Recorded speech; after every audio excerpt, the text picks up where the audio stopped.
변상욱대 기자. 예. 이거는 정말 왜 불안해라고 우리가 말할 수가 없어요. 여름에 아무튼 유럽에 잠깐 이제 돌아보면서 예. 제일 이제 절망적으로 느꼈던 거 지난 시간에 말씀드렸습니다만은 도시와 도시 주변을 이렇게까지 친환경적으로서 생태 위주로 이미 유럽이 이만큼 앞서가고 있구나. 우리가 과연 따라갈 수 있을까에 대해서 제일 이제 절망적으로 느꼈던 건데 도시 주변의 자연 환경이 파괴된 난개발의 문제가 아니라 도시 자체도 밑에 구멍이 숭숭숭 뚫리도록 난개발을 우리가 계속하고 있었구나 요새 느끼니까 과연 어떻게 동력을 얻어서 저 유럽을 따라갈 수 있을까 요새 아주 머리가 아플 정도로 그러게요. 고민스러운 문제입니다.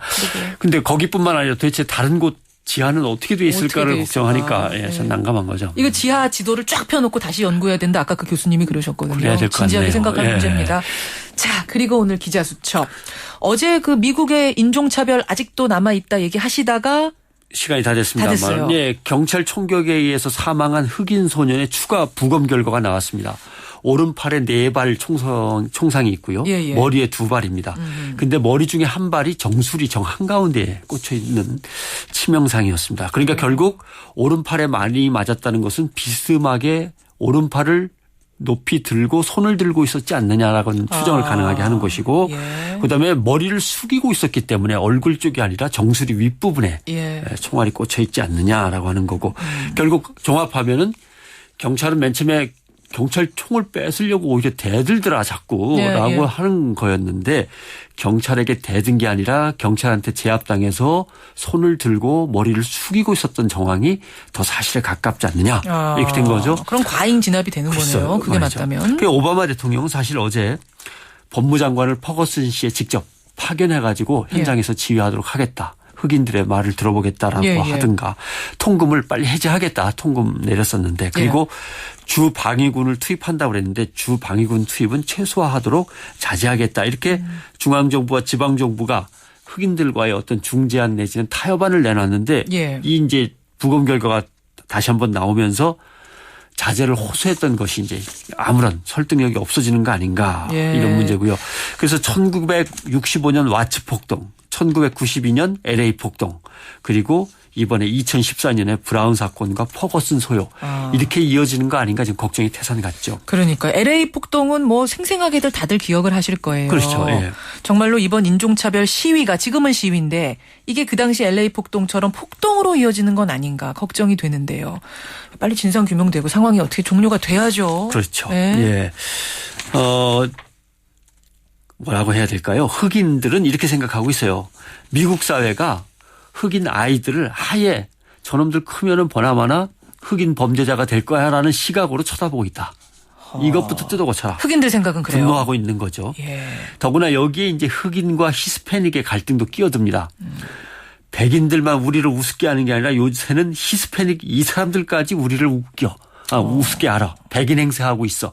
이러면서 이제 막 갈등이 더 증폭되고 있는 상황입니다. 그래서 지난번에 진머만 사건 얘기했습니다마는 히스패닉계 백인이 흑인 소년을 살해한 사건에서 흑인들의 분노가 폭발했던 거고요. 그래요. 백인 사회도 나름 불만을 토로합니다.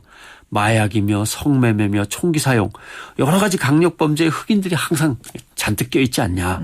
범죄율이 높지 않냐. 실제로 그렇지 않느냐. 실제로 그렇지 않냐. 경계하는 건 당연하다. 뒤집어 생각하면 흑인 사회가 사회 경제적인 지위가 낮고 가난하고 그만큼 좌절이 크니까 마약, 총기, 성매매 범죄에 더 노출되어 있는 것이기도 하고요. 그래요. 복잡하게 얽혀 있는 거죠. 그러니까 이게 흑인의 차별 문제, 흑인의 소요, 폭동 문제 다 어떻게 보면 사회 구조적인 문제에서부터 비롯된 거네요. 그렇습니다. 문제점을 이번 사건에 국한해서 살펴보면 뭐 흑백 문제는 미국에서 뭐 엄청나게 복잡합니다만은 최근 20년 동안에 폭력 범죄가 200만 건에서 100만 건 정도로 많이 줄었어요. 많이 줄었습니다. 그런데 문제는 경찰이 총을 쏴서 범인이나 용의자를 죽인 것. 경찰의 총격 사건. 이걸 따져보면 강력범죄 1만 건당 1.92건에서 강력범죄 1만 건당 2.63건 다시 3.38건으로 엄청나게 늘어나고 있습니다. 그러니까 경찰이 용의자나 피의자한테 총을 쏘는 경우가 무지하게 늘어나고 있는 거죠. 그러네요. 그게 이제 총격만 했다면 문제가 아닌데 그 총격 자체에 인종차별이 담겨 있다라고 하는 게 이제 미국 사회의 가장 이제 지금 불만스러운 요인이 되고 있는 거고 또 하나 주민들은 전부 다 흑인들이고 또 히스패닉계고 이렇게 돼 있는데 지역의회나 지방정부는 백인들이 다 장악하고 있고 경찰도 백인이 90% 정도 된단 말이죠. 결국 가난하고 힘없고 불만에 차 있는 주민들과 이것을 지배하는 백인 경찰과 백인 정부, 백인 의회 이 위험한 구조가 미국 사회에서 항상 아슬아슬하게 진행이 되고 있는 거죠. 과연 어떻게 해결할 거냐 하는 문제인데 뭐 사회 인식을 개선하는 수밖에 없습니다. 흑인을 비하하거나 흑인을 경계하는 차별적인 문화적 태도가 없어져야죠. 그렇죠. 또 이런 것도 있어요. 흑인 하면 아유 불쌍한 노예에서 출발한 정말 딱한 사람들이야라고 보는 것도 동정론. 어떻게 보면 백인 위주의 의식입니다. 그렇죠. 그다음에 법과 제도가 개선돼야 됩니다. 법과 제도가 흑백이 평등하게는 돼 있는데 지금 설명드린 대로 뭔가 운영하는 데 있어서는 평등하게 운영이 안 되는 이런 문제가 이제 있고요. 또 하나 궁극적으로는요. 계층과 계급 간의 양극화가 해소돼야 됩니다. 결국 이번 퍼거슨 씨의 소유 사태도 흑백 차별과 그동안 가난하게 힘들게 살아온 흑인들의 불만이 이제 얽혀지는 거죠. 그렇죠. 그런 점에서 이제 폭발하는 거니까 사회를 평화롭게 끌고 나가려면 결국 가난의 문제는 평등의 문제가 빨리 먼저 해결돼야 된다라고 하는 부분이 있습니다. 지금 미국에서 벌어지고 있는 흑인들의 시위 그 이면 들여다봤습니다. 변상욱 대기자 수고하셨습니다. 고맙습니다.